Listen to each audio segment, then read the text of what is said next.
Isn't he Mexican? Colombian. He calls himself American. What is this? Anchor Baby. And in this corner, it's the American Anchor Baby. Daddy's home. That's an offensive term. People find that hurtful. You mean it's not politically correct? Excuse me. I'll use the word anchor baby. You know, he's an anchor baby in Canada. Tell him we still rolling with Trump, too. Anchor baby, the whole thing sounds horrific. You're just making it sound like immigrants are these horrific, greedy people. Ustedes pueden aceptar mi negocio o aceptar las consecuencias. Plata o plomo. So you would be considered white, in my opinion. You the blackest one in this room. I think so. And what happened was his mama got pregnant on the other side of the border. And then a few hours before, just before it was time for him to pop out, she jumped across the border and let him fall on America's soil. So he became the anchor baby. They don't call him the anchor baby for nothing. Amazing. We like this anchor baby, right?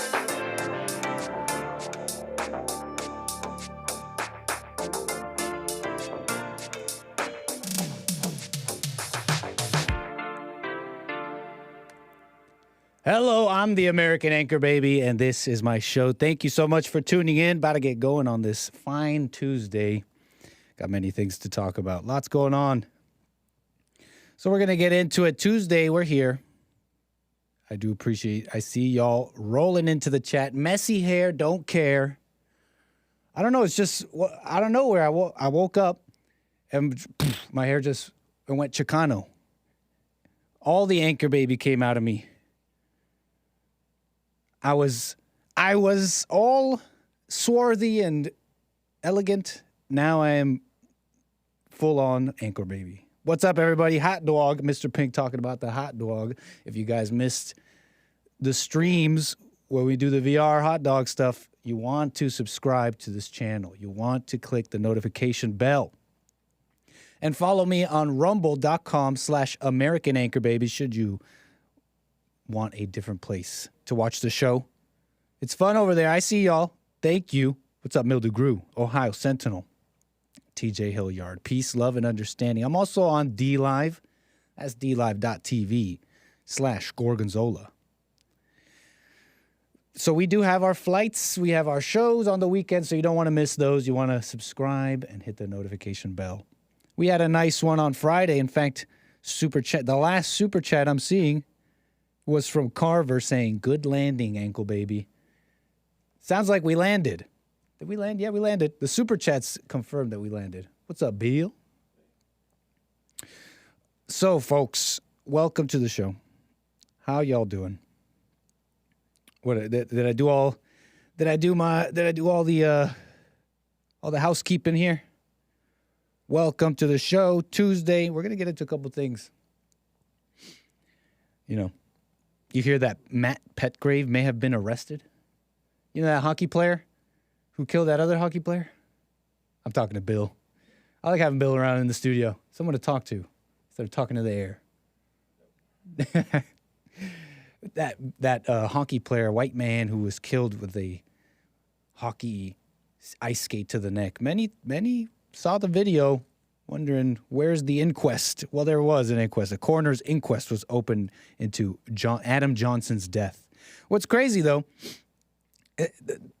when I first had this article, the headline said, Matt Petgrave arrested. It's now been updated to say a man has been arrested. Police are saying the man in question cannot be named. Some are saying that's more protection for the black man. And so I tell you this because this has been a story in America for decades now. This conspiracy theories on the internet, that there's racism in this country, that there's such a thing called racism, and that whites, blah, blah, blah, blah, blah. You know all that. It's been going on for a long time. People are suddenly kind of paying attention to it in an interesting way. I see the calls coming in. I will get to all of them. 888-775-3773. South Yorkshire Police released statement confirming that the man remains in police custody. So, a little update on that, if you may remember. I feel like I'm missing something here. Nah, whatever. I feel like I'm missing something here in the opening. Anyways. Check this out. Yes, we all saw that video. Doom Jesus, thank you. But it's the culture, this media climate. And now people are quick to say, well, they're protecting him because he's black. Speaking of being protected, though, do we got preppers in the chat? We got preppers. Where the preppers at? Shout out to the preppers, doomsday preppers. Who's getting ready for doomsday? Wait, what? No. Comedy? Bill laughs at the preppers. Or maybe he laughs because he too agrees with prepping. You know, I like, if there's a hobby, you know, if it was like a hobby, kind of like, oh, it's just something I'm into. Like I like LARPing. I like role playing as someone who's getting prepared for a doomsday scenario that you can't confirm is coming. Out of all the hobbies, it's like, oh, my hobby is I collect Funko Pops and waste all my money on that. Or your hobby is I collect guns and ammo. Pretty cool hobby. I mean, but you got to stay in reality, especially if you're this lady here, Rowan McKenzie, just a random article, a little bit of preamble before the show. It's all going to fit. Rowan McKenzie, doomsday prepper, spent $75,000 on supplies. 38-year-old became a social media sensation. She's getting ready for nuclear Armageddon. Who's got a prepper bay? Who at home has a prepper wife? Prepper bay. We're going to need Lil Nick for this one. Hey, what's up, guys? That's Lil Nick right there, Bill. You see him? Hey, Bill. We're doing like a meta show right now. I'm like talking to Bill. I'm talking to you guys. But check it out. There's some ads here. Look, don't be confused. But this picture up here is the prepper. Who's got a prepper wife? Who wants a prepper bay? I was telling you guys about tunnel bays.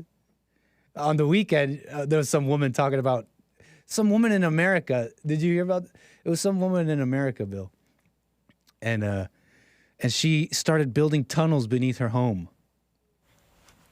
And you know, it's like, oh, and she's like this little cute engineer lady. She's like this little cute white lady. She's like, I don't know, I just find this really fun, and sharing this with all of you has been the best experience. And she's full on building like a full tunnel system underneath her home. You know, and I call her Tunnel Bay.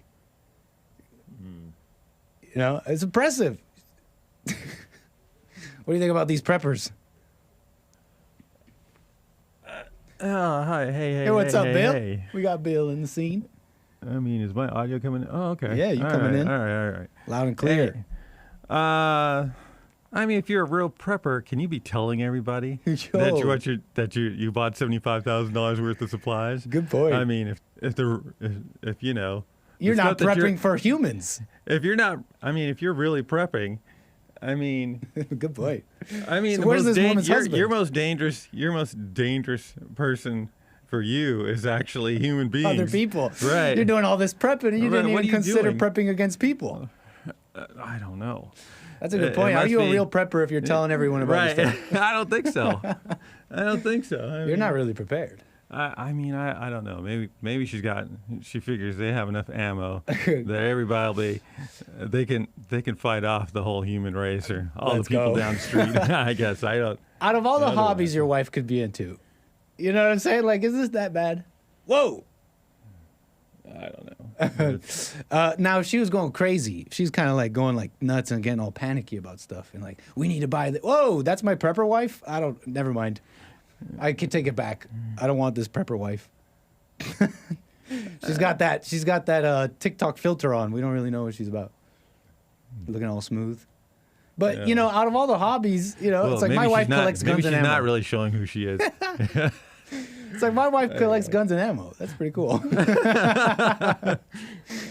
Prepper bay, tunnel bay. That's the kind of bay you need. But anyways, talking about all this war, talking about prepping for war and all that. There was this ad in New York City. You know, Times Square? That's what you call it. Times Square. There was this ad in New York City. And it's kind of going viral. Now, I don't know if they meant what it looks like this ad meant. Hey, you can come in. Who's there? Oh, anyway, someone was trying to come in the studio, maybe trying to get our attention. Really? It looked like it for a second. Are you still filming out there? No. Oh, we're good.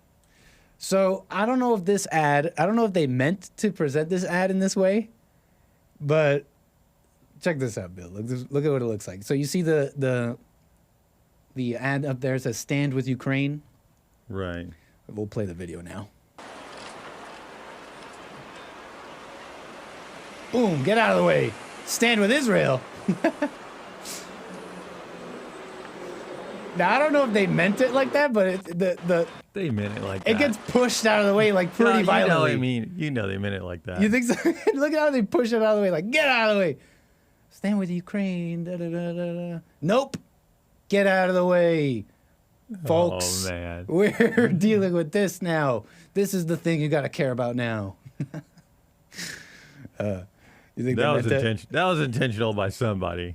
Oh, yeah, by like lower I don't employment. know. Whoever did it, it was. There's GROYPERs in the Times. No, not GROYPERs. That wouldn't even make sense. Whoever made the ad.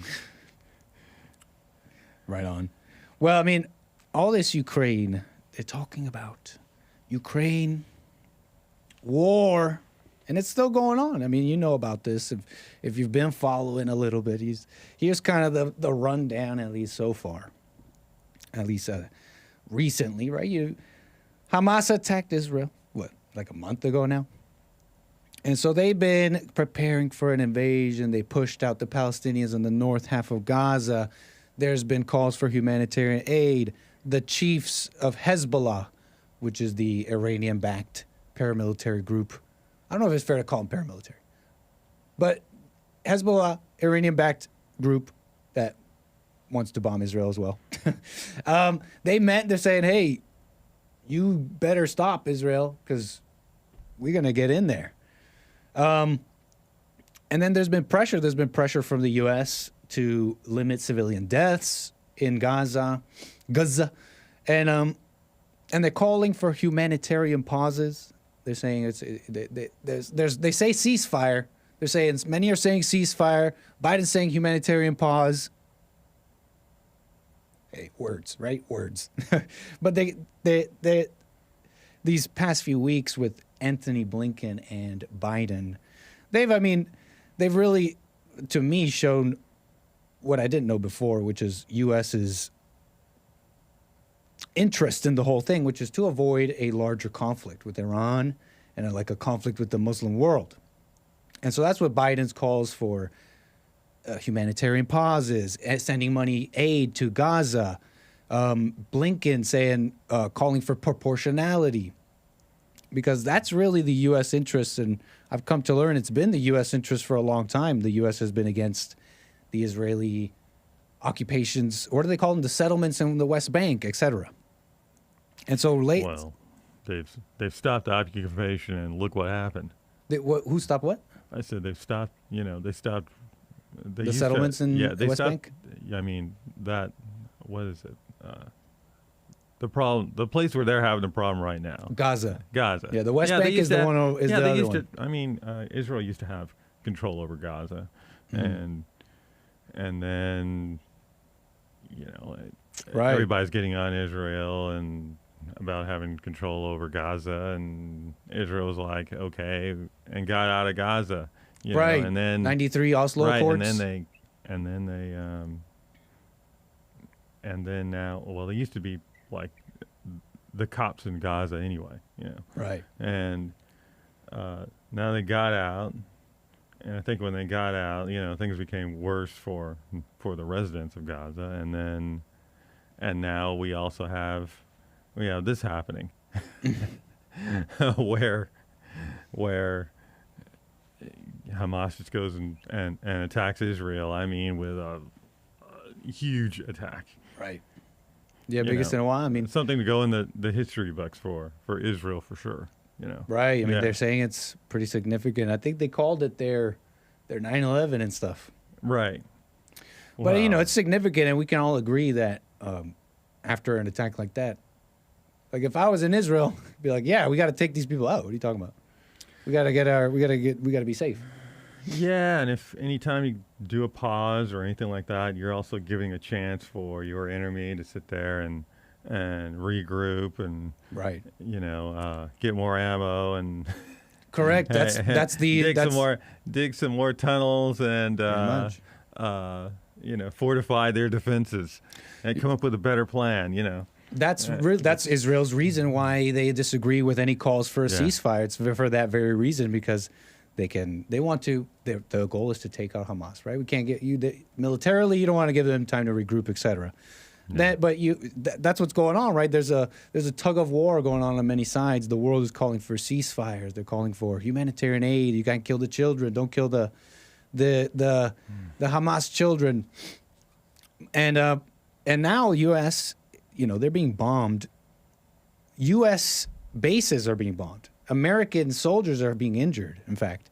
And the tensions are just really high, considering it was U.S. launches more airstrikes in eastern Syria. This is now involving Iran, what's called the IRGC, the Islamic Revolutionary Guards Corps. Didn't it involve Iran, I think, even from the beginning? Right, I think they were being funding, Right, but it's different when you're fighting, let's say, Hamas or even Hezbollah. Still, that changes the whole scenario, because Hezbollah is Iran, right? It changes when you start killing, Syrian militants, IRGC. Now it's like, okay, now you're attacking combatants of a sovereign country. You feel me? And so it turns into it's more of the same, but it's just now more players involved, right. And that's pretty significant considering who would be involved. Yeah. So that's pretty much kind of like the kind of like rundown a bit lately. It's been a escalation, really. The Muslim world is kind of coming together. Saudi Arabia, Iranian president organizing Islamic community, talking with the crown prince. And now the West is calling out Israel a little bit. Emmanuel Macron, France, saying they got to chill. And Lloyd Austin, that defense secretary, Lloyd Austin, that guy that hates white people. Is that fair to say? He was pretty on that whole white supremacy stuff. And what's significant about this is how the U.S. is warning. They're saying they're warning about a larger conflict in the region. They're even saying in this Axios article that they think that Israel is trying to exacerbate the situation and make a larger conflict happen. And they're pointing to some evidence, certain strikes that have gone too far or whatever. It's in this Axios article here, Defense Lloyd Austin. So, the situation's a little tense. You know what I mean? I don't agree. Yeah. What I don't think so. What do you mean? I'm just saying. Those are just facts. I'm not even making an opinion. What do you mean? No. I'm only talking about his opinion. Oh, yeah. Lloyd Austin's? Right. Yeah. I mean, no, I don't think Israel's trying to make it a bigger, wider conflict. I mean, at least I just don't see that. Yeah. Fair enough. And so that's kind of about what's been going on if you've been following, folks. And so here's what kind of this is what I've been interested in lately. This is what kind of got me a little interested in some things. So check this out. Because there's been... Here, how do I start this? Let me show you this. I'm going to show you this little ad. This was playing on Fox News, okay? I found this very interesting. It's a campaign. It's an ad campaign. Stand up to Jewish hate. And this particular ad was on Fox. Okay, so check this out. What do you see in this, what do you see missing in this ad, Bill? If you see anything missing, huh? Do you remember? Hey. Oh, yeah, you can't hear, but you can read. You can't hear, but you can read. You don't need to hear. You can read what's the text on the screen. We'll have this fixed soon. Nice, where everybody in the studio will be able to hear? Yeah. Oh, nice. And that means everybody outside, too. Right. Very cool. So check this out, folks. This is Stand Up to Jewish Hate. Let me know, chat, if you guys see anything missing. Israel is 5,000 whatever miles away from the U.S., 11 hours by plane. Hate travels faster. In a comment, in a post, in a second. Jewish hate is up 388% in the U.S. Black hate, Muslim hate, and Asian hate are up too. When one hate rises, they all do. That's true. Stand up to, wait, let's see that again. And then the little graphic at the end, stand up to Jewish hate, stand up to Muslim, Black, Asian hate, Hispanic hate, LGBTQ plus hate, stand up to all hate. Nice. What do you think, Bill? You didn't see anything missing there? What? White? White people, what the? They're saying, I mean, they said all, right? Right. They said all. They're implying all. They said all, right? Right. So Bill, do you love white people? Yes, I love white people. You're supposed to say I love all people. You know, when they say that, when they say I love all people. Or whatever. So all includes white, right? Yeah. Nice omission, says Alex Watts. LMAO. Get your hate meter out and measure the meanies. Units of hate. How many units of hate was this video? Bill oh, man. So many interesting things to get into. I'm going to keep rolling with this, finish out this segment. But there's people in the chat who want to know, does Bill support a one-state or a two-state solution? One state or a two-state Yeah. solution? I think... I think it's just going to end up as a one-state solution. That's how it's going, right? Yeah, Seriously. I mean, and it's like the Muslims keep on doing their terrorist thing, and they keep on, losing ground. Yeah. And they won't accept, that they got their butt kicked back in wherever was it, 50, more than 50 years ago. 50 and more than 50 years ago for the most part. And they won't accept, having what they had half of what's Israel right now at one point. It was their state. It wouldn't accept that. They fought about it, lost that. And they've just lost ever since. And then they keep on, they keep on doing their terrorist thing. Or actually, it's really elements within them. Keeps on. That's their way of fighting, doing the elements within the Palestinians. Yeah. Start doing their terrorist thing. So, and because it's if we're going to use they go too far, right. And Israel takes drastic action, and then their line and their borders and their power, what they can do, are diminished once again.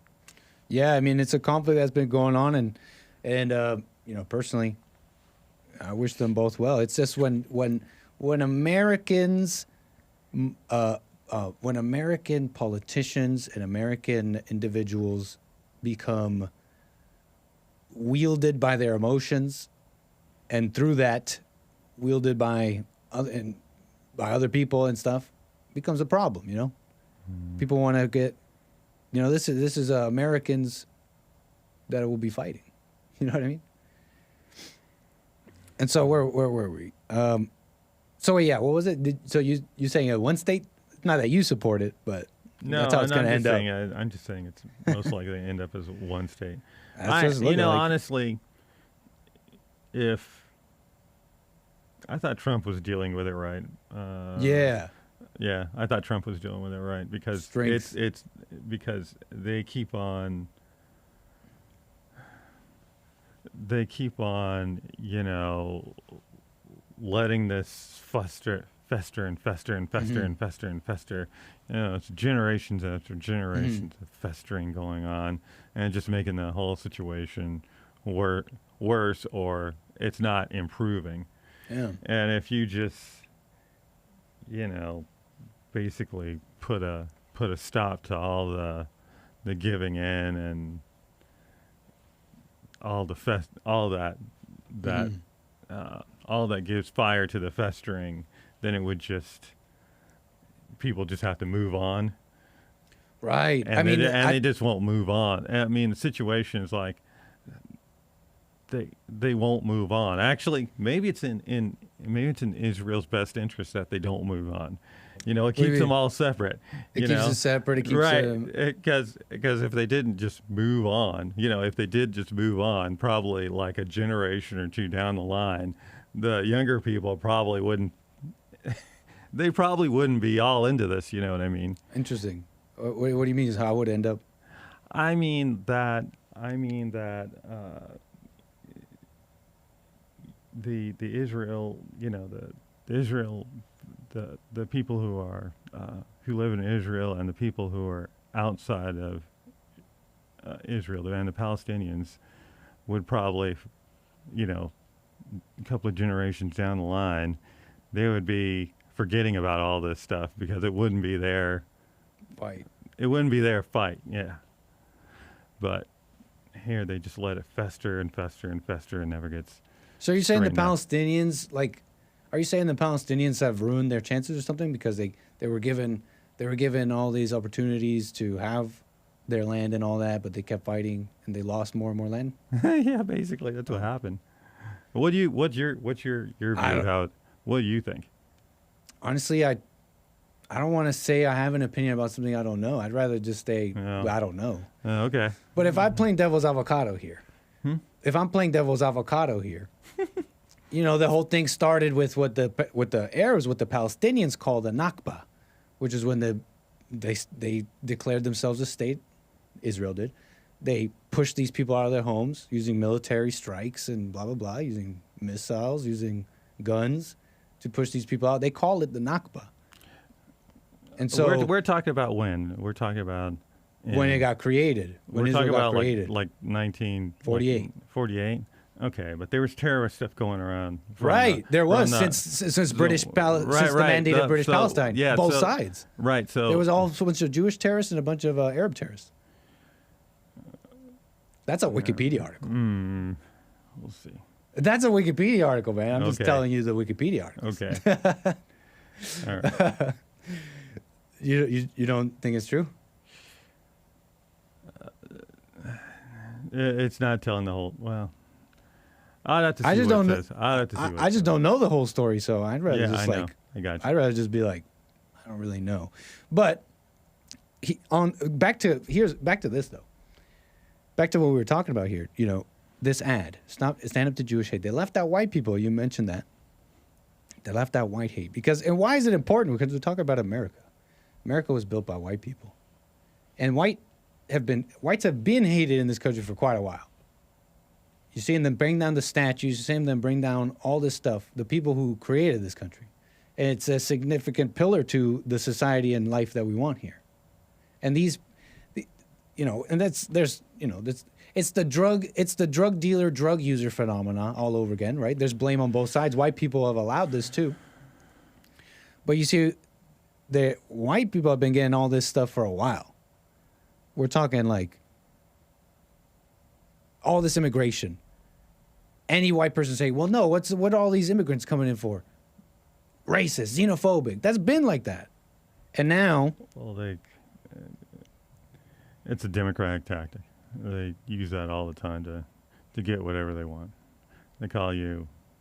Totally. Yeah, they call you a bunch of names or whatever when nothing else quite fits. They just want to get their way. And so that's one of their tactics. They just call you a bunch of names and whatever, say you're racist and that your opinion has no weight and there's no merit to any of your concerns. 100%. Those are shutdown words. Those are just shutdown words, fear words, cancel them words.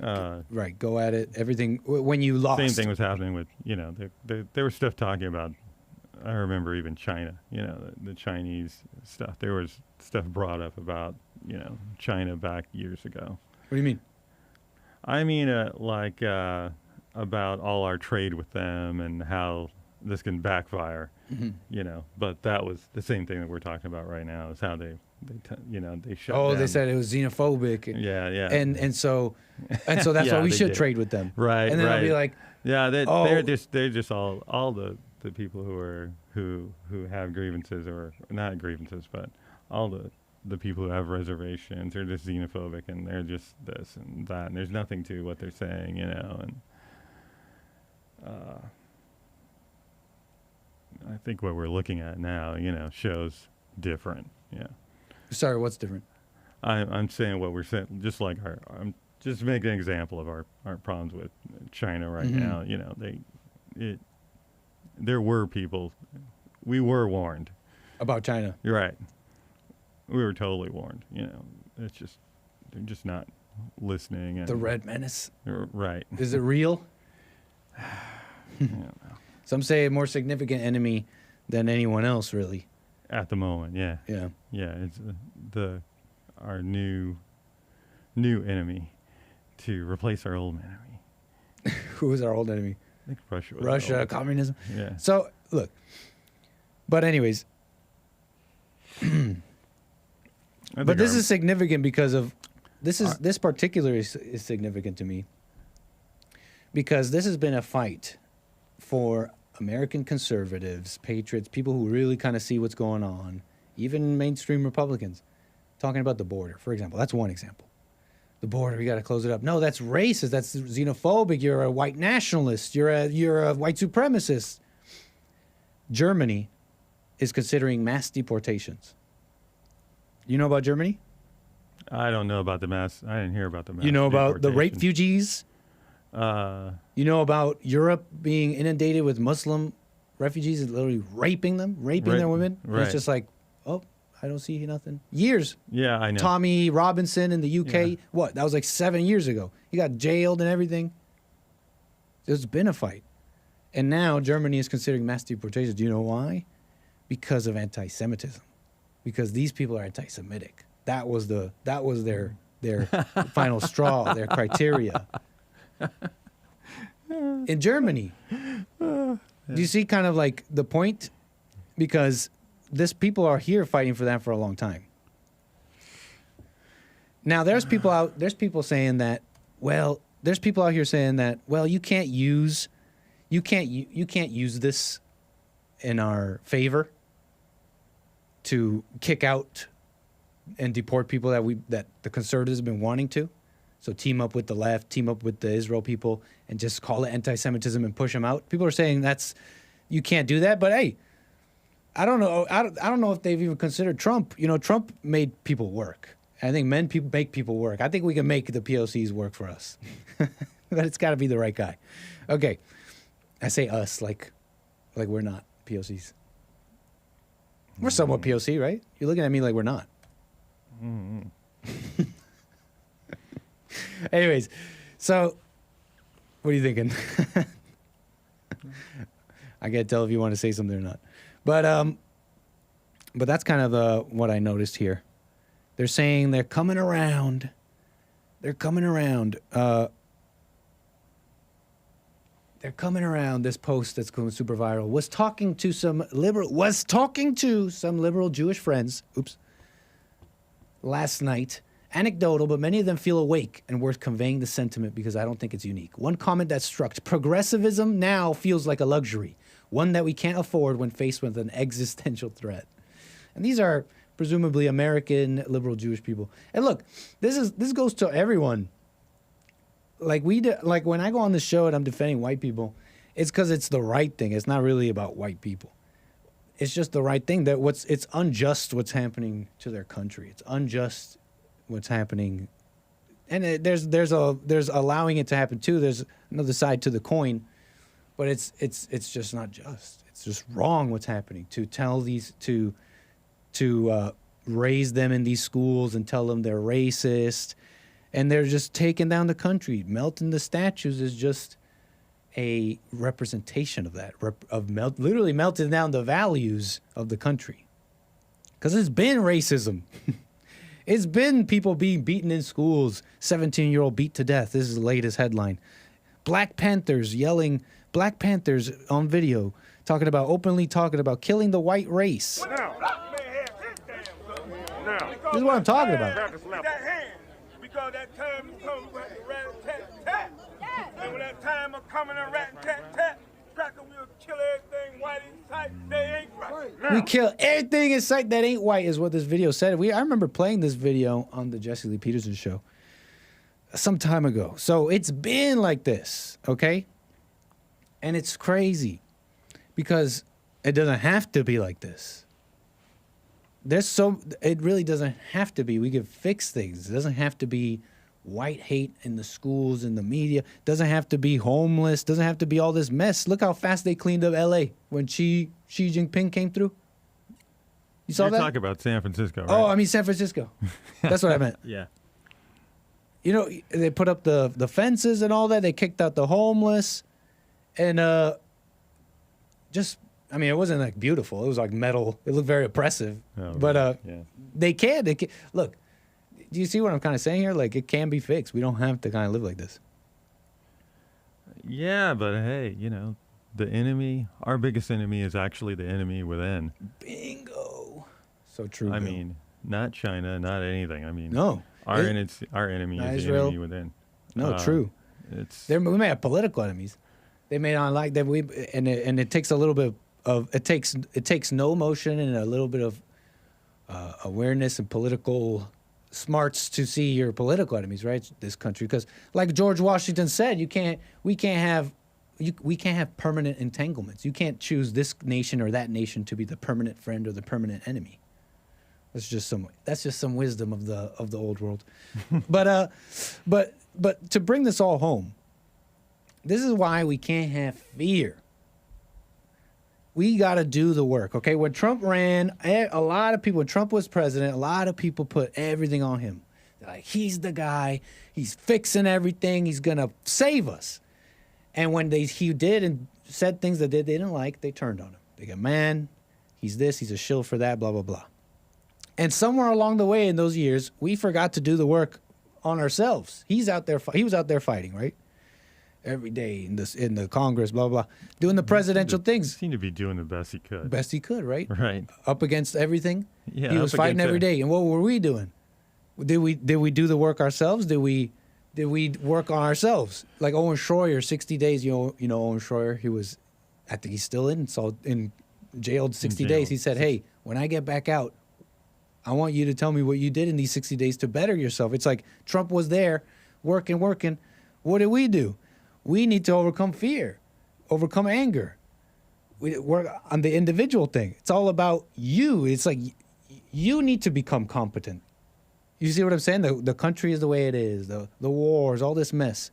It comes back to you. You need to become competent. You need to become a man. You need to be aware and at the right place at the right time. You know what I mean by competent? Like, work on yourself. There's a physical world you're living in, and you can subdue it. You have it in you to do it. Bill's looking at me like it's not true.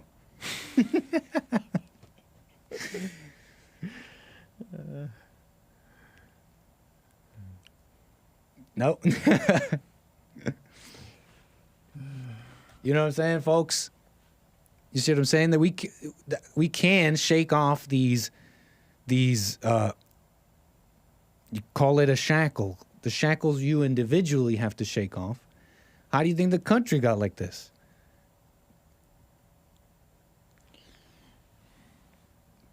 Are you saying, are you going, I got nothing to say, or are you saying Nick's an idiot? I got nothing to say at this point. Oh, that's fine. That's different than Nick's an idiot.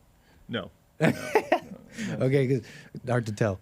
Yeah, you're welcome to stay or go, Bill. I mean, I like having you in the studio. We're gonna switch topics soon, but you guys follow me here? It's like they turned. You can walk in front of the camera. I don't mind. You guys follow me here, folks? That's why it's so important to overcome fear. We could do it. Did we forget that we got to work on ourselves? You need to become competent. You need to become an individual that can make things happen.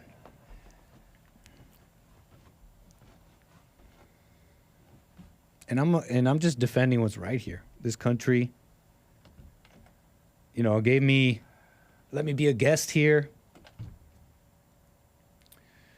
everything that made this country, Christianity, Jesus. Anyways, look, just showing appreciation. I'm just showing appreciation of the country, the white people who made this country, which it's an appreciation that I'm not seeing in the media anywhere. And so I just can't go along with this, you know, whoever, you know, Jewish, intellectual, liberals, you people, whatever you are. I can't go along with you. You're teaming up with all these people who have been saying, stand up to Muslim hate, stand up. You're teaming up with them, basically saying it's white hate. It's the whites are the only ones hating. I know you guys said stand up to all hate. But you're making it seem like, oh, it's only whites hating. And that's ridiculous. That's just absolutely ridiculous. This country's been nothing but, you know, letting people in, doing what, to their own detriment. He's like, back to you, Nick. Anyways, where was I? You need to pass the labeling the states test before we believe you love America. Whatever. Anyways, where was I?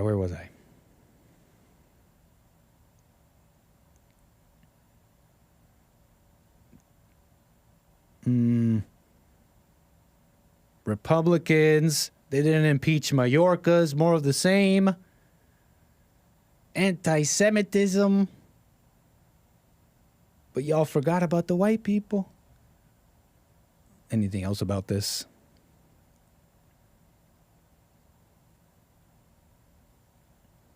I feel like I'm missing something here. Did I make my point? Let me check the chat here. This is a mistake. I think this is a mistake. I shouldn't check the chat. What's up, chat? Hey, thank you for the support over there on Rumble. Thank you for the lemons over there on D Live. Thank you. And thank you for the super chats on YouTube. Carver says, Bill, don't trust Nick anymore. Got to sit in and watch. Spoiler alert says, steal Nick's look with a super chat and a link. What do you mean? It's a link to what? Steal Nick's look. I can't open it. Good. And so thank you for the super chats. Appreciate that. Are you putting in Amazon links to get paid? Spoiler alert. Are you an Amazon affiliate? LaVivid hair. Oh, it's a hair product. LaVivid curly hair. I woke up like this, folks. I woke up like this. You probably don't believe me, but I woke up like this. LaVivid hair. Well, anyways.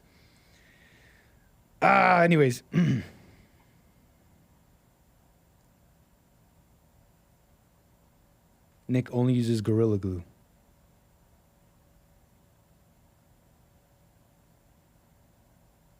Bill said, F this show. Okay, did I make my point? I feel like moving on, but something doesn't feel right. The Black Panthers, they turned on the whites. The West.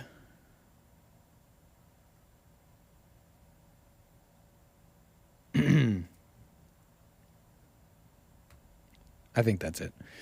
We have to have no fear. Trump.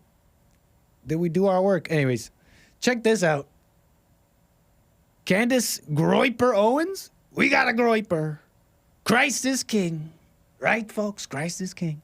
You guys know what you guys even know what the heck I'm even talking about? This is like internet lingo. This is like internet stuff. You guys even know what a GROYPER is?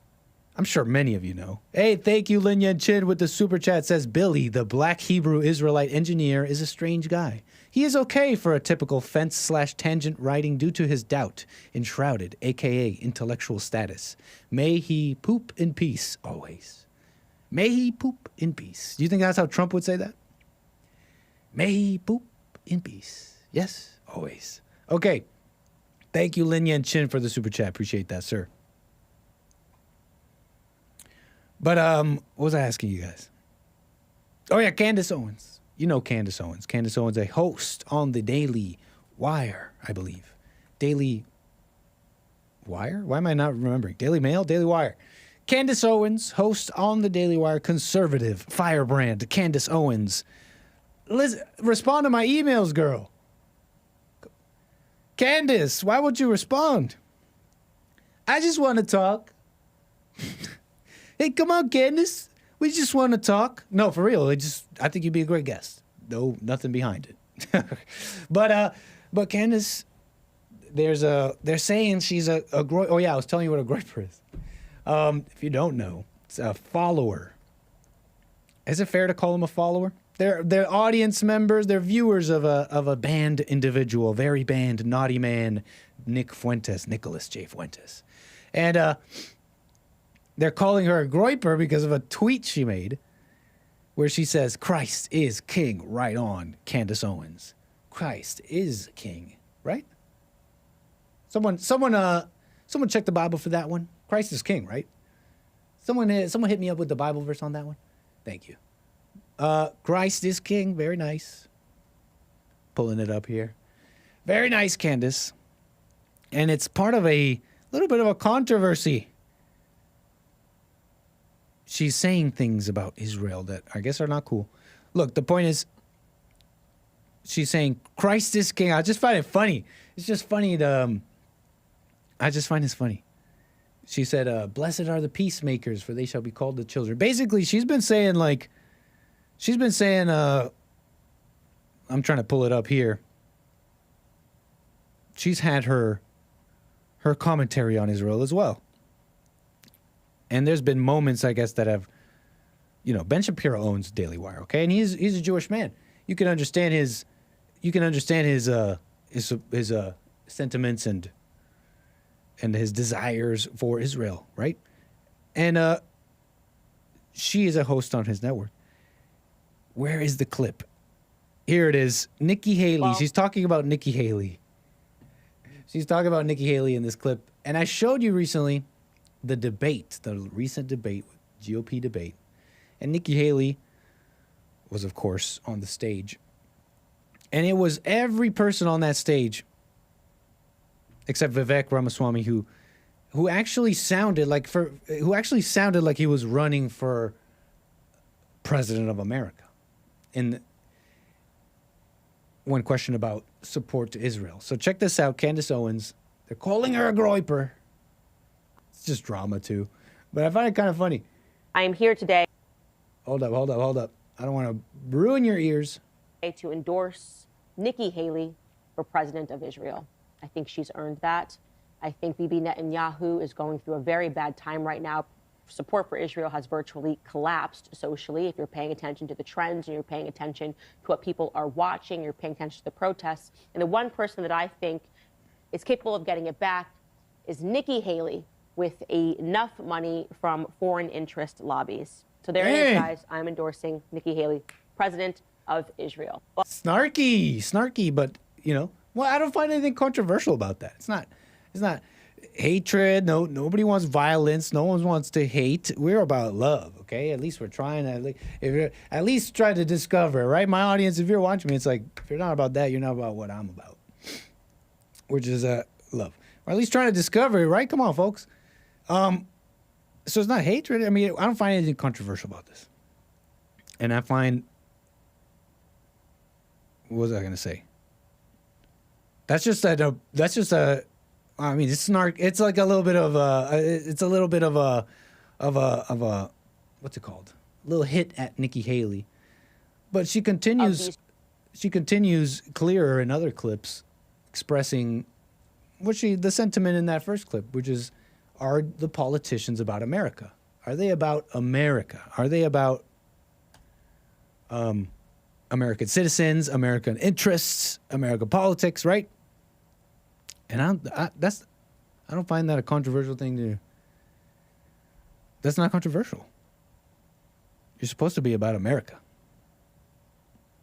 If you're in America. Two sassy ladies fighting.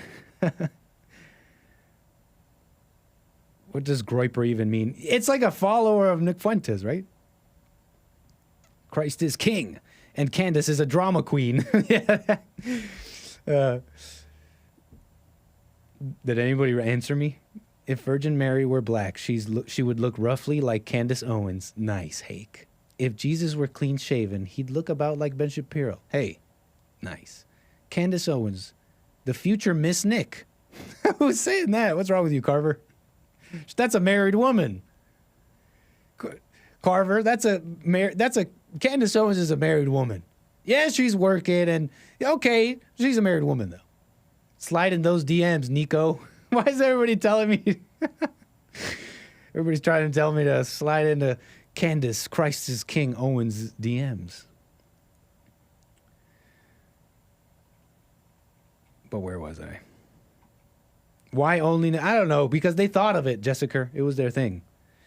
And so I guess the joke is dead with my audience. They don't see the internet drama funnies of Candace Owens tweeting, Christ is King. So, anyways, I just found it funny. Let me close this. But what was that? Is that everything? Is that everything I want to say about this?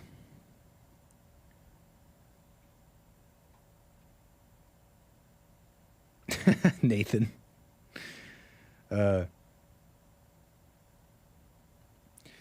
Anyways, folks, it's a mess. Ladies in the politics drama.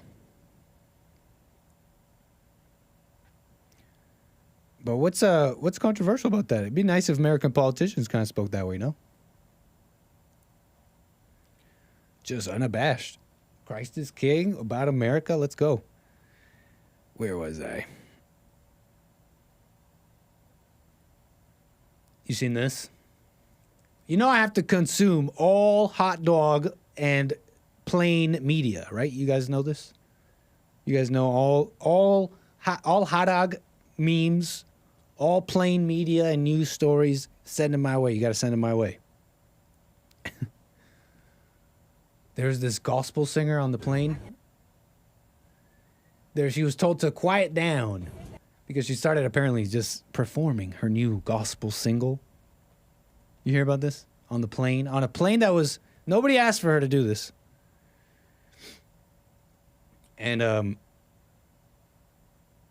gospel singer sparks debate after singing on flight. Following Grammy nomination. Bobby Storm is her name. Sparked a debate online where she was filmed singing on this Delta flight and this crew member telling her that she needs to be quiet. Now, we don't get any of the performance here, but this is the moment where this gospel singer was asked to pipe down with all that Jesus, all those Jesuses per minute. That's enough with the gospel. We have a Jesus hater attendant. Obviously, the flight attendant hates Jesus. Okay, that's a joke. I'm being sarcastic. People take things seriously. So I notice I have to be clear sometimes. I'm charting right now on the billboard, she says. I'll sit down, but the seatbelt sign's off. The seatbelt sign's off. It's not a disturbance. I was like, you know, I haven't done this in a while. I've gotten to the next status, so. Are you able to be quiet?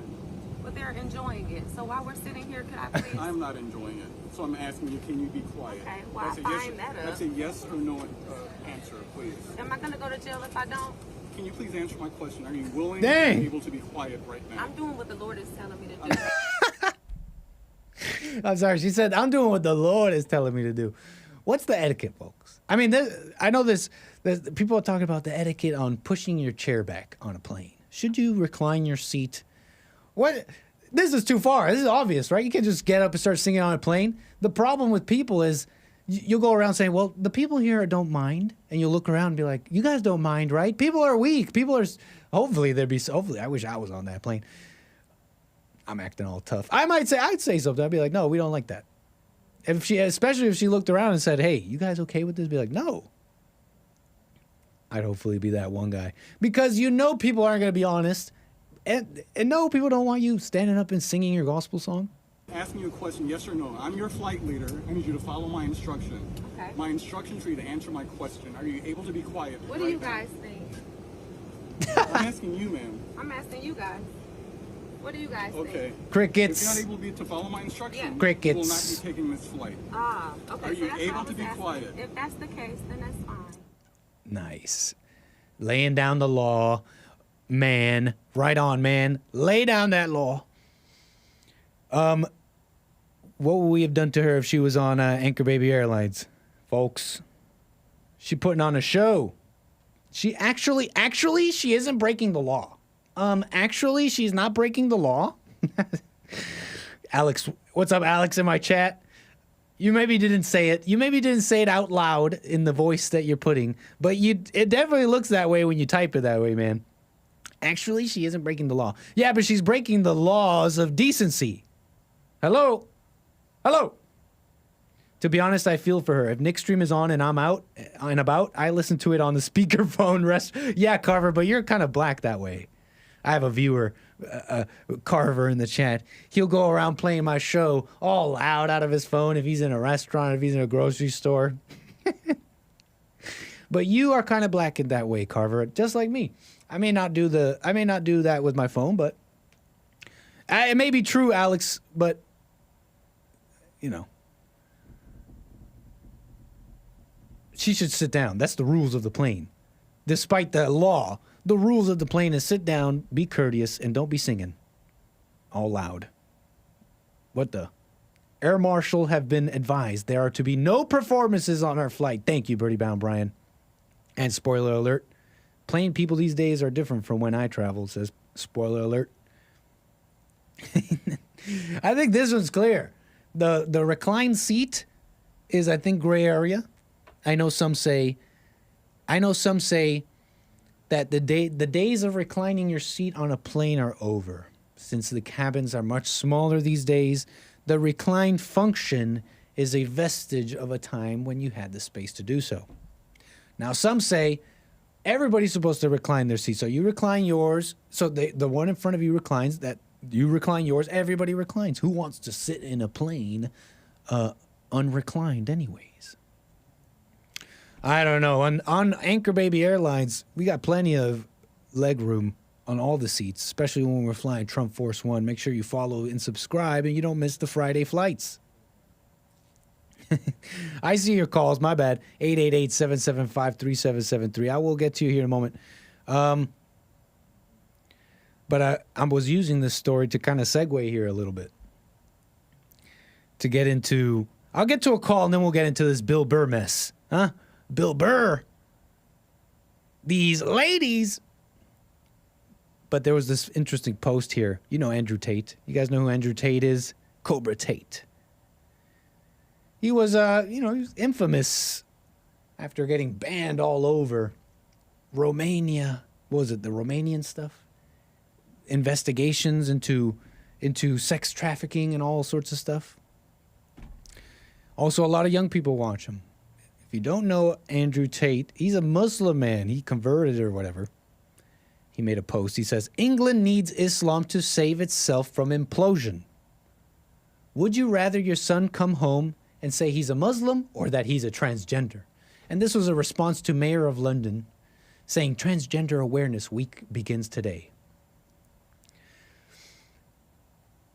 And it's like, this is just a response. This is just an overreaction. England doesn't need Islam to save itself, okay? And this is, to bring it home here a little bit, we need the real thing. Only the real thing is going to work. When I'm defending white people, it's because it's the right thing. It's unjust what's happening to them. And they got to wake up. Wake up and rediscover the values that made this country great.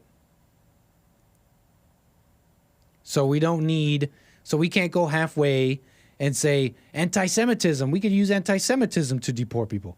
We can't go love, anger. It's got to be the real thing. It's got to be the real thing. They're saying England needs Islam. It's an overreaction. They're overreacting. And they're overreacting to women, too. That's another thing. They're overreacting to women and thinking that Islam will subdue all the problems they have. But this is like ignoring Andrew Tate. Andrew Tate, you're ignoring it's like all these people who have come into England have turned England into not England. Would you rather your son come home and say he's a Muslim or a transgender? It's the same thing. It's the same thing. It's a hatred of where you came from, a hatred of your own body God gave you. You hate your parents. You hate your country. You believe there's no borders. Only someone who hates their parents can believe that. The country your parents came from, the whole thing. It's a family. Country is the people. So it's got to be real. England needs Islam.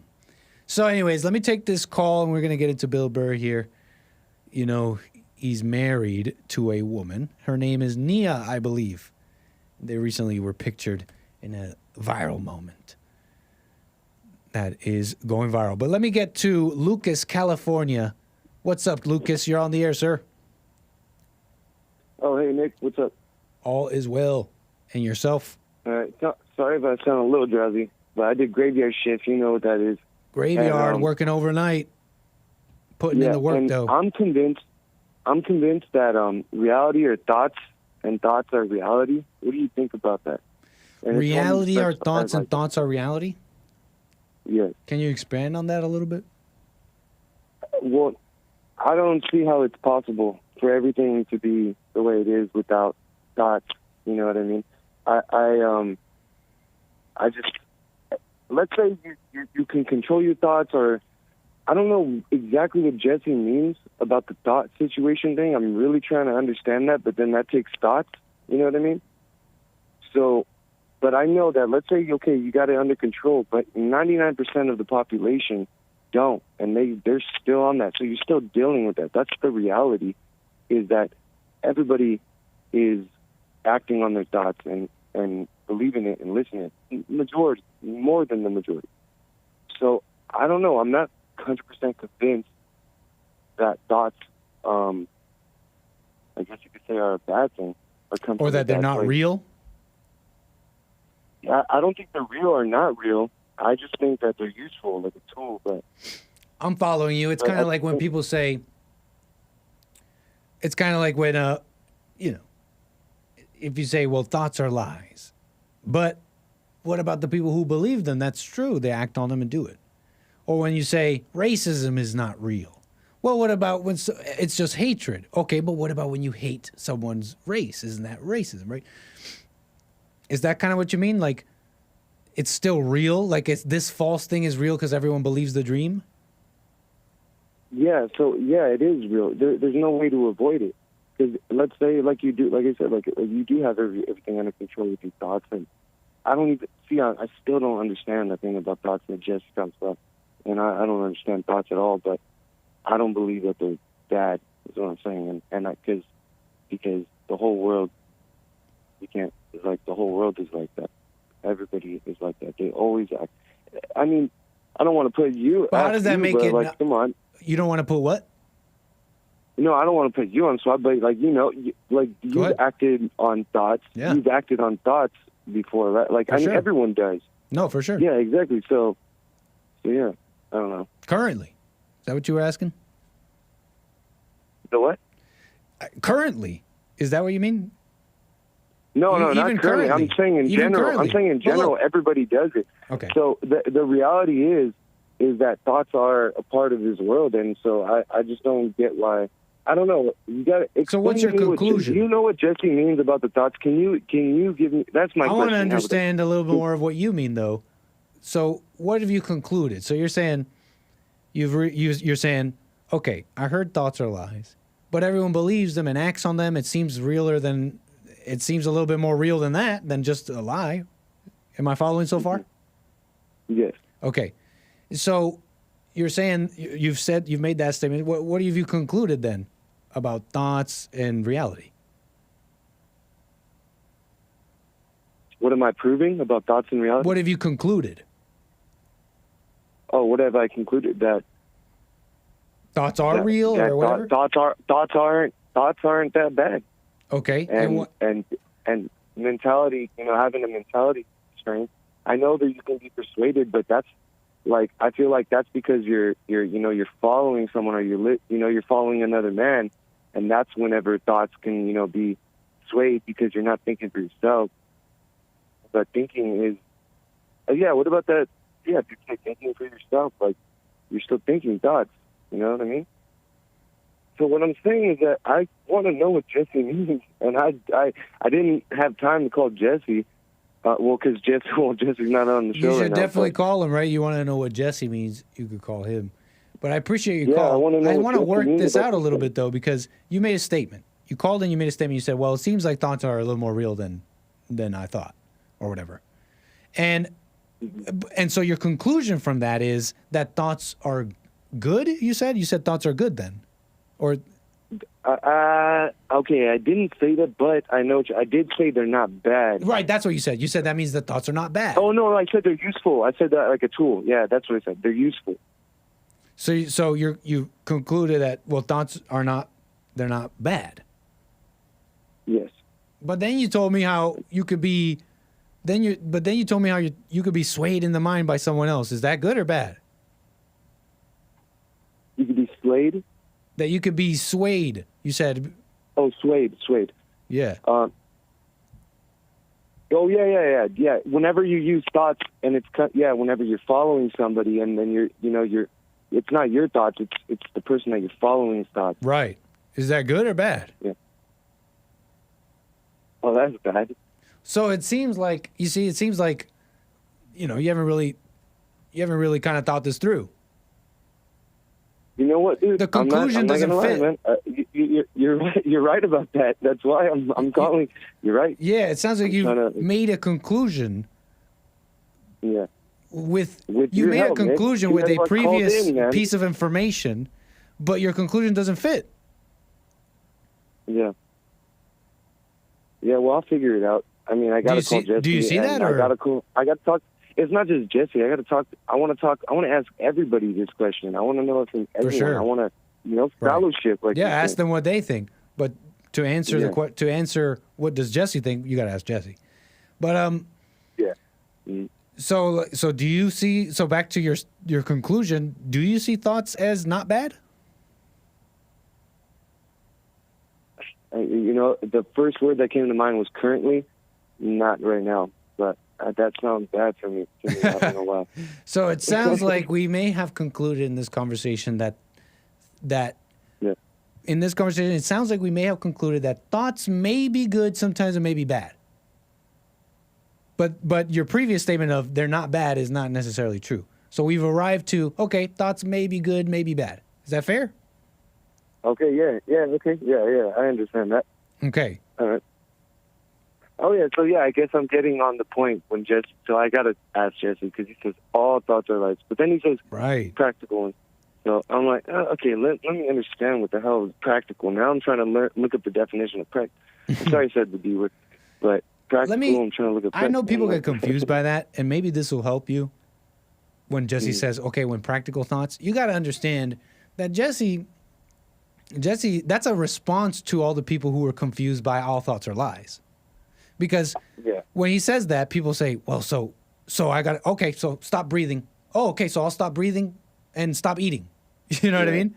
And so when Jesse started getting those responses, like, he is like, okay, well, no, that's taking the joke too far. You're being crazy. Now, you understand what I'm saying here? That's just kind of like a response to the people who are confused by all thoughts are all lies. Because people took that so far that Jesse had to start telling them, well, I mean, if you got to go to work, you got to eat. You know what I'm saying? Yeah. He did say. So don't get too confused about trying to differentiate what's a practical thought and what's not a thought.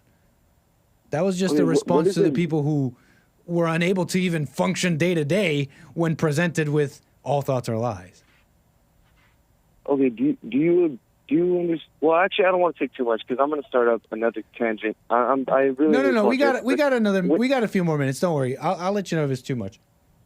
Go ahead. Okay, but and also, well, Jesse does say, and I don't know if you guys agree. I don't know, but he says about like you are not you, and like honestly, it's been helping a lot at work. I've been working a lot lately.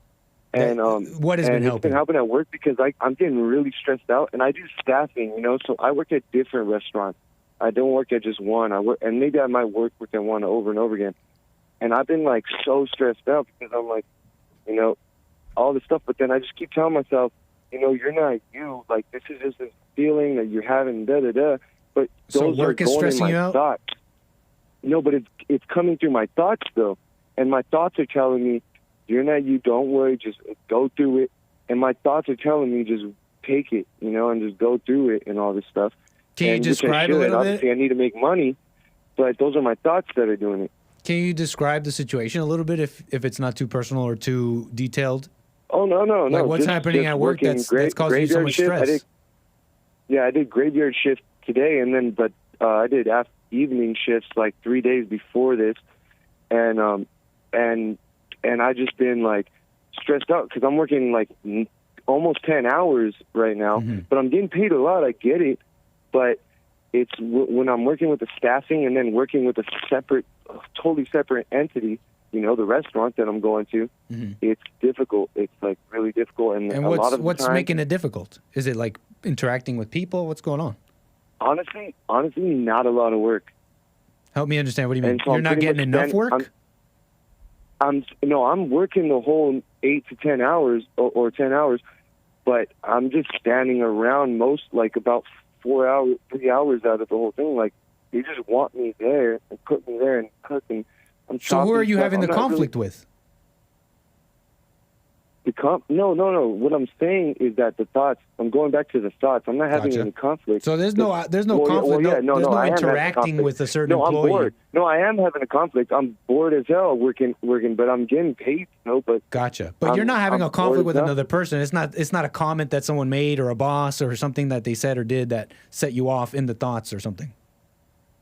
Yeah. No. Nothing like that, or is it? No. Working with the because they put some scrub like that I'm working with, and he's like the leader of me for the day because, you know, I'm doing staffing, and this guy, and yeah. So it's your So it is interacting with the other employees. You recognize that it's coming from within. I understand that you recognize that, but it is the day-to-day life dealing with employees and stuff, kind of rubbing you the wrong way in certain ways. Yeah, I totally understand, man. And so you find yourself. I feel like I should get paid more. I feel like I should work in a place. Stay close to your phone, Lucas. You went all muffled, man. Stay close to your phone. Help us out.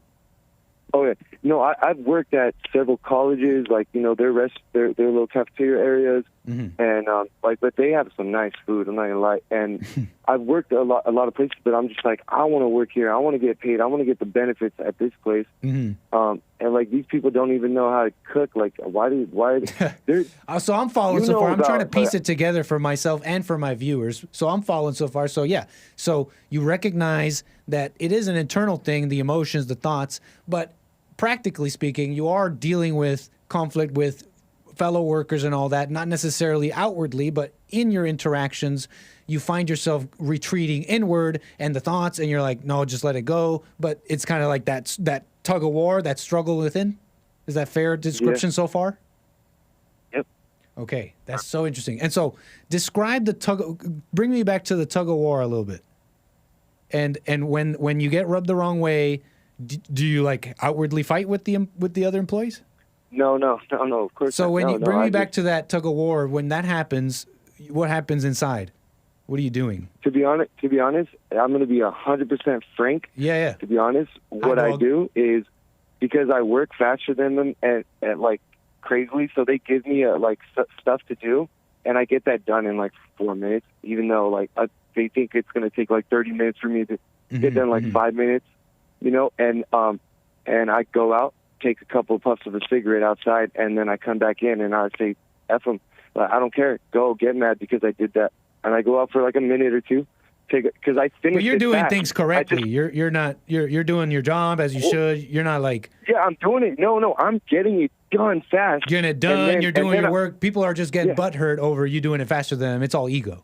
But you're doing your job. Yeah, is that fair to say? Yeah, I get it. So it's nothing with your work. I don't get it. You're not going against the boss. You're not like stepping on toes here and being extra. Yeah. Can I tell you what I think it is, though? Now I'm going to get a little off topic, but I'm going to talk about like. You can tell me that in a second. Don't forget. Right. Don't forget. So yeah. So So you told me that. Take me back to the inner part though. When that happens, what's going on inside? Just in your mind and inside, oh. feelings, anything. What's going on when someone says something or does something, and they're like, this guy's mad because I did it in 4 minutes or whatever? What starts going on inside? Well, no, nobody's ever talked like crap to me. But whenever, like, I just get stuff done, and then I go up to them and be like, okay, what else do you need? And they'll probably have something else, but then sometimes they'll be like, oh yeah, just give me a second, or just move this over here, move that over here, and I'm like, I mean, I'm getting paid, I get it. Yes. You know, but like, I'm a cook, and I really want to cook, and and then I just do all that stuff, and so then I just get it done, and then right. I take like a minute break every 20 minutes. Yeah. And just take a couple puffs of my cigarette outside, and then come back in, and then but like, and then I really don't care if you want to find me, okay, but at the same time, they're not paying attention to me. They're not focusing on me. They don't. Like, I want to go to a job, and they have a list of what I need to do. But if they do give me a list on the raise stuff, on the raise and your work performance and all that, that's you and your boss. So yeah, I don't have people. People got to stop being a little weird about relationships at work. I notice this a lot. I'm not saying you're like this, but I know a lot of people growing up in every job I've ever had. It's like people didn't think they could just. I don't know if it's like this for you, but. Have you ever even asked your boss, hey, what can I do to deserve a raise? Have you ever asked him that question? I don't have a boss. Oh, there's no one you can ask that question? I don't have a boss though. Right, it's like a staffing thing. I work for an agency. I'm like a third. I'm like a sec. No, I'm like a. What about this? Right? Have you ever asked that? I know it's like an agency. They've put you in this a kitchen. Have you ever? Yes. Have you? And I understand that, but have you ever asked the boss of that place, "Hey, what's it going to take? What do I have to do?" And you know, with a good attitude, what's it going to take for you to hire me completely, outright, without this agency? No, you can't. It's part of the. Well, you don't have to tell me your personal stuff, but I understand. I'm following. No. Well, under the table, maybe I could, or like secretly behind closed doors. But with the staffing and stuff. Okay. They tell the employer, the people that are employing me, they even tell in them this that situation, you cannot do that. That you cannot offer them a job. Gotcha.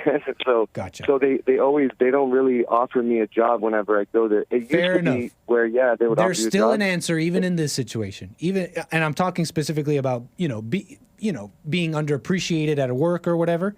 Even in your situation, there's an answer. So you can't ask a boss. You can't go up to a boss and say, "Hey, what is it going to take for me? What in your estimation? What do I need to do to be a good worker and a raise?" Okay, you can't do that. You can't show a good attitude to that boss and say, "Hey, what's it going to take for you to just hire me? Because I'm trying to show you that I want to be a good employee." Okay, fine. Even in this situation, you could still go to that boss and say, "I know I'm a staffing agency hire, blah blah blah, but what do I need to do to be a good employee here?" That's you know what I'm saying? Like, I'm not saying you. It's all. That's just the relationship between you and your boss. Saying, "Oh, it's a staffing thing. Oh, it's this or that." If you feel underappreciated, even as a staffing person or whatever, there's a way to handle it. And it starts with you. It starts with you showing up with the right attitude and saying, "Hey," and seeing it from the boss's perspective. "Hey, I want an employee that works well, blah, blah, blah. I've fired people. I've been through so many people." And you just show up with a good attitude. "Hey, I know I'm a staffing hire, da-da-da, but I want a good because a good relationship with your boss, even if it doesn't result in more pay or whatever, it's just a positive thing. What is it going to take? What do you need from me?" And have a dialogue of conversation. Just because you're a staffing hire doesn't mean you can't have a dialogue. No, and with the conflict with the other employees, man, you're on the. In my opinion, Lucas, this is just my opinion, but you're on the right track.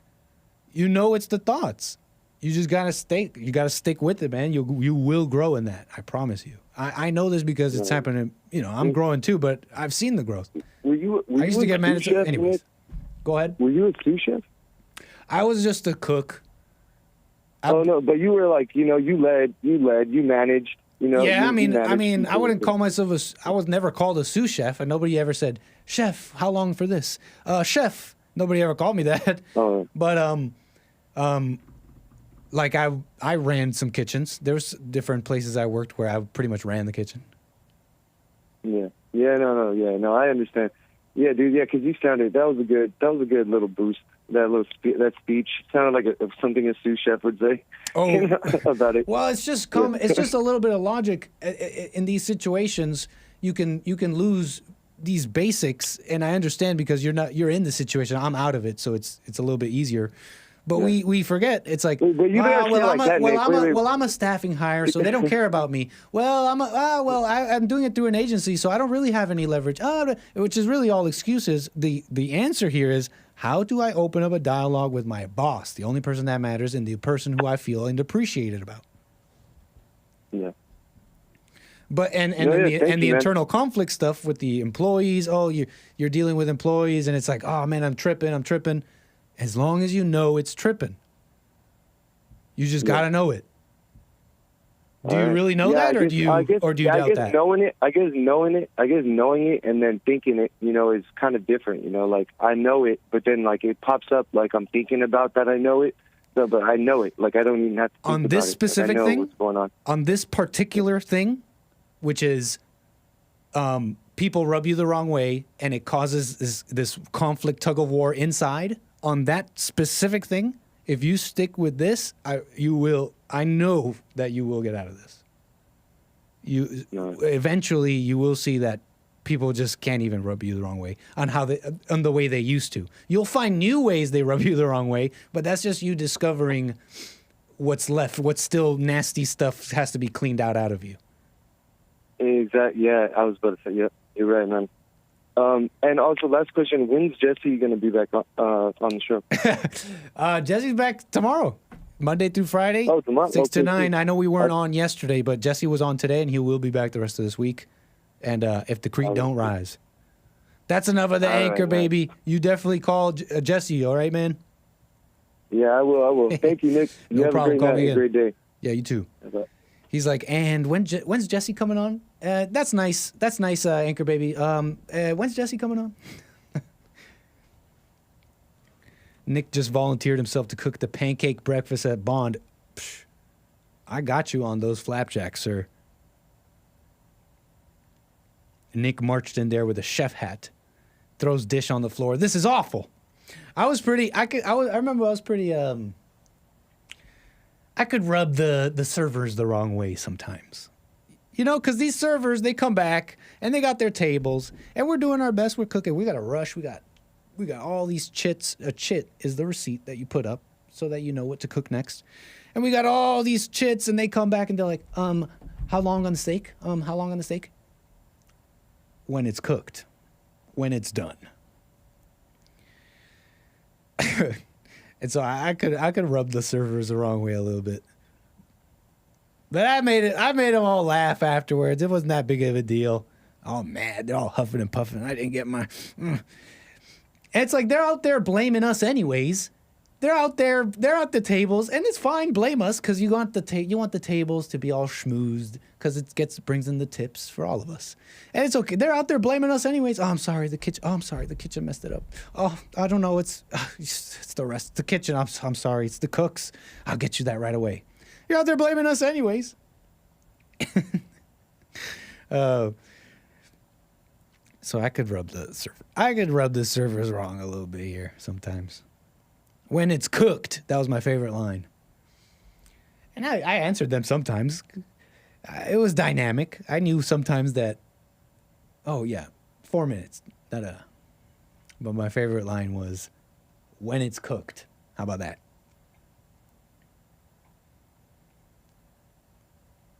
Fun fact, every employee at a chain restaurant smokes pot. That's not true. At a chain restaurant, maybe. You guys, spoiler alert, just reminded me. Oh man, this is one of those stories you remember when you're in the shower and you like face palm. You're like, oh, why did I do that? Which is silly in itself. A thought brought me that pain. A memory, something that's not even real brought me pain. But you're reminding me of, I was working at a place. It was called Origin. It's not around anymore. It was in Toronto. I was 16, almost 17. It's pretty much on my own. I was living in Toronto. And I found work at this place called Origin Restaurant. And it was pretty cool. It was like an open concept kitchen bar in the middle, and the whole thing was around. Very fancy, very cool. Started off as a busser. Became a bar back, did bartending, went back into the kitchen. Never cooked at this place. I ended up cooking later in my life. Why was I telling you this? Oh, yeah, because I was cringing at, someone here, spoiler alert, says every employee at a restaurant smokes pot. And I was like, young, baby-faced, big old curly head, bussing. You have the bin and you're bussing all the stuff. And I'm asking servers, I don't know what came over me. I can't even remember why I was asking servers this.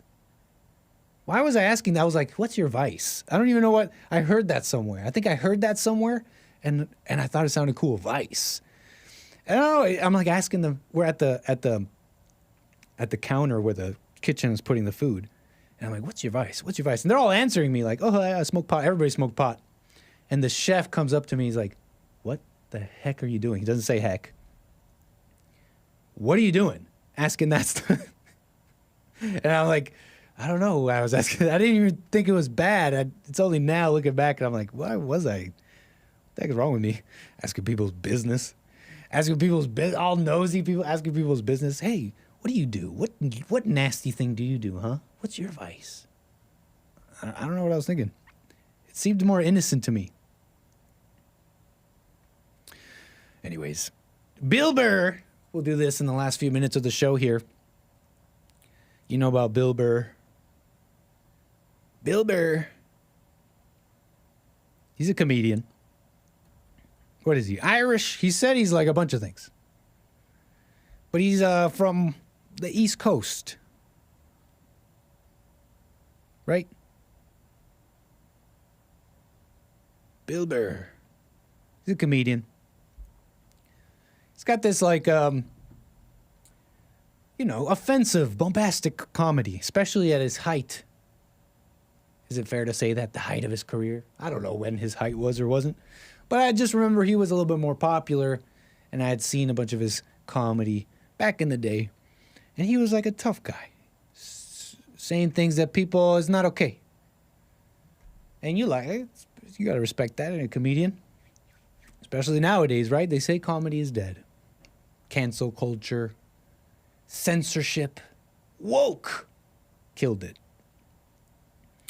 And so William Frederick Burr, as his full name is a German and Irish descent. Oh, look at that. Thank you, Wikipedia. Like I said, he's known for that brand of comedy that he speaks about women in a way you're not allowed. White people, he's even kind of defensive of white people sometimes. But that was then. This is now. And now we've reached new levels of based that the world has not seen. At least American comedy has not seen in the last 40 years, let's say. Let's say 30 years. We've reached new heights of based, Bill Burr. And your comedy now seems soft compared. Anybody agree? His comedy, and some say his comedy has in fact suffered even more lately. It's even softer. After post-Trump and a post-Black Lives Matter and a couple things here, he's actually kind of even gone softer. Maybe a little bit, does he like Trump? I mean, I've seen him say nasty things about Trump. I don't know if he necessarily dislikes him, though. Especially now. I mean, some time has passed. That height of Trump hysteria during his presidency, if everybody remembers. He kind of went the other way, in my opinion. Kind of got a little softer. You got to team up with hey, he's mean, he's a bigot. And you just, I don't know. You can't, even with your style and your accent and the way you speak, Bill Burr, this is, any way you slice that's soft. That's softening up. Softening up. Some say I say that wrong. Softening up. And so he was pictured recently at a UFC match with his wife, Nia Renee Hill. Nia Renee Hill. You mean Nia Renee Burr. Right? Something I'm getting wrong here, huh? I thought you were married. Is there something I'm missing? Mrs. Nia Hill? I thought you were married. Your name don't show it. I'm talking about her last name. Nia Renee Hill. The lovely Nia Renee Hill. We love Nia. Bill loves Nia, I think. That's them. Bill Burr and Nia Hill. He's got the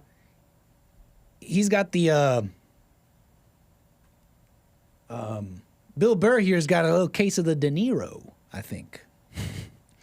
Got a little bit of that fever. And they say you can't go back. They say you can't go back.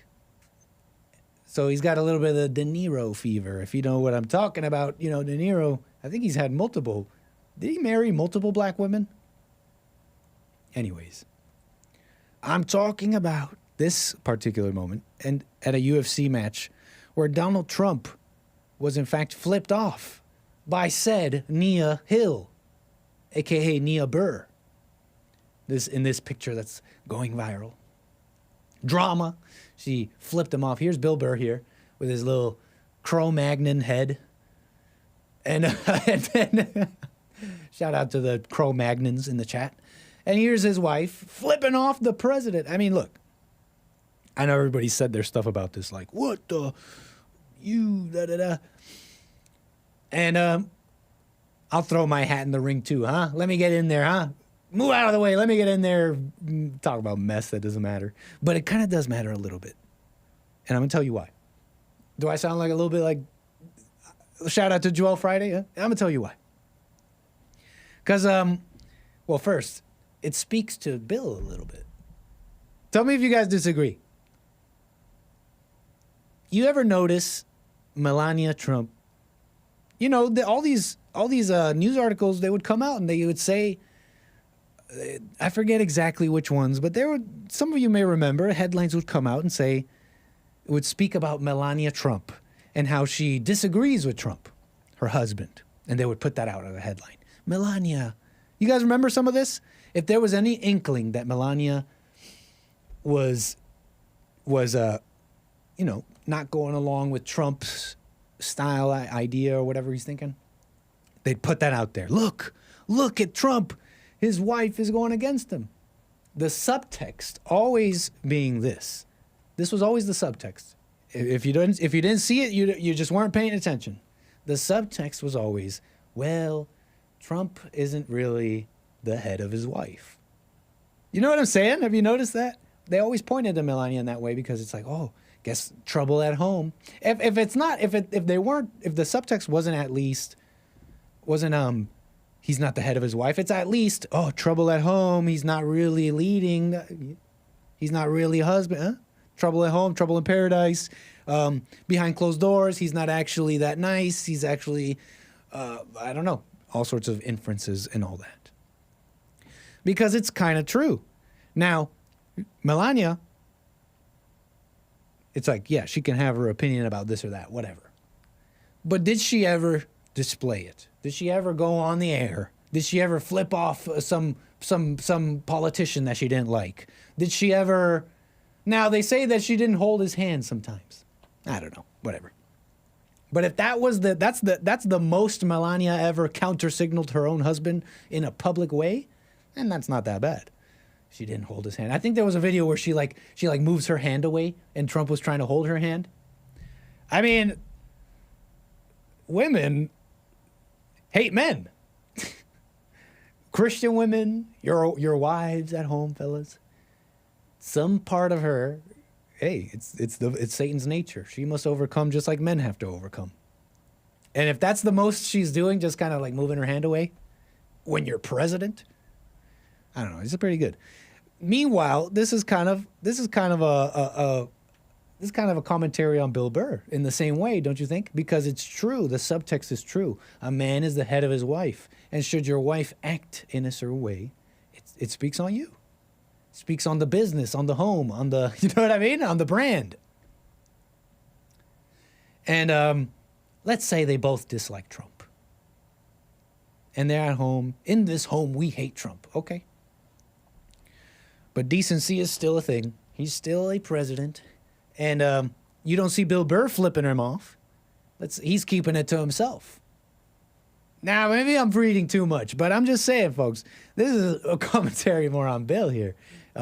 Get a handle on your woman, okay? Have some decency. You're in public. And many say, you know, his whole comedy routine is really softened up. Anthony Cumia. Anybody know about this drama? Anthony Cumia. He's also a comedian. He was disavowed by Bill Burr years ago. He says, it's according to him, you know, it's gossip, but Anthony Cumia says that Bill Burr disavowed Anthony Cumia years ago due to his wife, that his wife was the one that pushed him to cut all ties with him. He says, don't be fooled by his tough guy persona. This woman runs every aspect of his life. And this is why this is important. It's kind of funny, comedic. Here's this man whipped by his black wife. Tough guy, whipped by his black wife. I got a clip for you that might add to that. But this is why I really liked Vivek Ramaswamy calling out Ronna McDaniel. I would have loved it if he went further. Because Ronna McDaniel, chairwoman, they call her a chairwoman of the Republican Party. We just went over it a little bit on how they're really useless, the Republicans. They're weak. They have fear. And how better to demonstrate that than choosing a woman to lead? Choosing the strongest of us to unite us. Let's find a woman. You're already starting off on the wrong foot. I really like what Vivek was doing. He was calling out Ronna McDaniel. Just GOP's been losing after losing, and who's going to answer for it? Where's Ronna McDaniel? Is she going to say, yeah, you know what? We messed up. I'm wrong. Honestly, go all the way, Vivek. They picked a woman. The Republicans have demonstrated to the world they are complete victims to the upside down order. It's supposed to be man over woman. And that's why this is important. That's why this is important.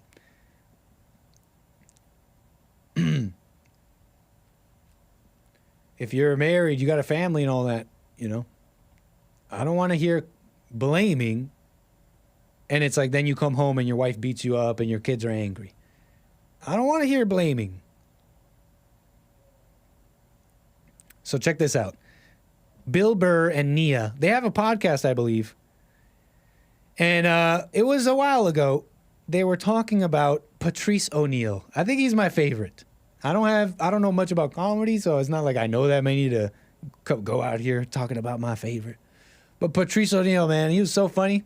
Rest in peace, Patrice O'Neal. He was so funny. That special, that comedy special, you guys got to check it out. Patrice O'Neal's Elephant in the Room. Patrice O'Neal, Elephant in the Room. Ladies, if you want a little insight. Fellas, too. It's kind of deep if you watch it. There's some pretty deep moments. But Bill Burr and Nia, his wife, Bill Burr and his wife Nia were on their podcast, talking about a conversation Bill had with the late Patrice O'Neal. And there's some swearing here, my apologies, but let's watch a little bit of this moment here. Bill Burr talking with his wife about some comments that Patrice O'Neal made. Because the context here is Patrice called up his friend Bill Burr, who's white, and he's like, Bill, what do white people even do? Hilarity ensues, obviously. All right, so I got into this hilarity ensued. Jeez. Let's watch. Hilarious argument one day. Like, Patrice, when he used to just get sick of white people, would, you know, he just would stop coming down to the club for a little bit. And then sometimes he would call me up and vent. About white people? No, he would vent at me representing white people. So one time, I'm sitting at home, just being white, you know, hanging just being white out, having a fucking peanut butter and jelly sandwich. The phone fucking rings. I pick it up. I'm like, hello. And he just goes, Bill. He goes, what do white people do? So he didn't even say hello. I go, what do you mean? He goes, what do you do? Buddy. And I'm like, He's the funny one. He's the funny one. I was like, did you just get pulled over by a cop? Like, where's this coming from? Like, what do you mean? What? You gotta like that. It's like you're just mad, right? You got pulled over. Yeah, he's like, black people, we do this, we do that. What do you guys do? You're going. That's hilarious. Like you say, yeah. But the thing about it is, how did you answer him? I fucking answered him like, I go, what do you mean, what do we do? You just don't recognize, our shit is mainstream. It's like hiding in plain sight, so you don't see it. So you don't think that you don't think that there's any sort of culture or anything. Like, what do we do? Oh. You look at skateboarding, okay? That came from surfing. You know? She's like incredulous. You hear it in her voice. She's like, how'd you answer him? Oh, when the fucking waves weren't there, next thing you know, skateboarding and I heard this one before. Probably from him. Totally evolved into what that is. Stock car. And he's talking about stock cars. He's talking about surfing, skateboarding. Huge. Huge. To the East Coast, West Coast. Huge in culture. And it's cross-racial, transracial. Blacks, whites, like all sorts of people get into that. And he's talking about stock cars and how moonshine runners had to, deck out their cars, and they started competing whose car was better. But it's like also, Bill, the whole country, the system, the civics, the decency, the European connection, the Anglos, the Saxons, Christianity. Hello.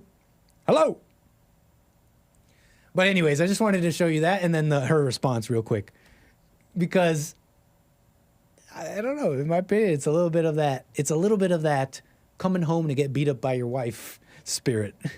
Like Polynesian people were doing? Stock car racing. Wait. I'm not going to sit here and have you try to tell me that white people didn't come up with anything. You fucking do that all the fucking time. You do that all the time, he says. And Eskimos invent ketchup. Shut up. But I don't know. Skateboarding? Polynesians came up with skateboarding? No, but skateboarding... I saw the documentary. It was Dogtown and Z-Boys in a fucking empty swimming pool in Santa Monica. But I thought skateboarding came from surfing, and then surfing come from Polynesian. Oh, everything's black. No, come on. Well, I don't know. I could be wrong. You thought what? Didn't surfing come from like indigenous people? No, of, like, I'm talking about skateboarding. I know, but that skateboarding came from surfing. It was sort of derived of that culture, right? So I'm saying, but didn't surfing come from? So you're saying white people don't get credit for skateboard? I didn't say that. I was just asking who came up with the domestic violence podcast, says Real Mr. Bad. Hey, I don't know. They love each other. They may be doing it just fine. Hello. I don't know. Maybe he handles her. Maybe it's like, this is the podcast, we're having fun. But it's like, no. Enough of this Polynesian stuff. Yeah, we made this. And you're going to shut up, wife Nia, and you're going to sit there. Hey, maybe he handles her. Who's doubting? Why are you doubting? All right, folks. Let me see what y'all are saying in the chat. Let's take this call. Let's read this final super chats. We'll end the show. We might go over time a little bit here, but I did start a little later. We got to figure out how to do this because this switching between shows.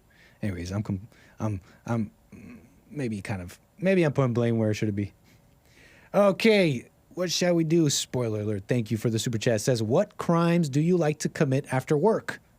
Innocent bussing anchor baby. I know. I don't know what I was thinking, man. It really felt innocent, but it was not an innocent question. I don't know. I was trying to make friends. Thank you, Sion, or whoever that is. It's a funky name. Pretty sure that's Sion, our lovely Sion. Thank you for the super chat. Appreciate that. Kohlberger Art says, thoughts are spirits. I saw him super chat that during my call with Lucas. If you're listening, Lucas, thoughts are spirits. Appreciate all the support, y'all. Thank you. Super chats, Rumble Rants, and the Lemons. You guys rock. I do see one call coming in. I'll let the call screener welcome them in. We shall take it, and then we shall take our leave. How about that, folks, huh? You've enjoyed the show so far? I believe that's everything. We got into all the things here. We'll leave some stuff for another day. Whoa. Never mind. Folks, that's the show. My caller just left. I was showing him. I was holding up for the caller there, just in case. Last effing chance. Is that Hake swearing? But he's not swearing. He's just saying effing. All right, folks, that's the show. Join me tomorrow for more American Anchor Baby at 12 noon Pacific time here on this channel. We got some more show coming at you. This one was great. We got Hake Report, Jesse Lee Peterson, and all that. I think I got to do a funny outro here. Is this going to work? Because I can't really run the show from here how I used to. Kind of got rid of some gear. Boom, boom, boom. All right, folks, I shall say bye one final time. See y'all tomorrow. Thank you.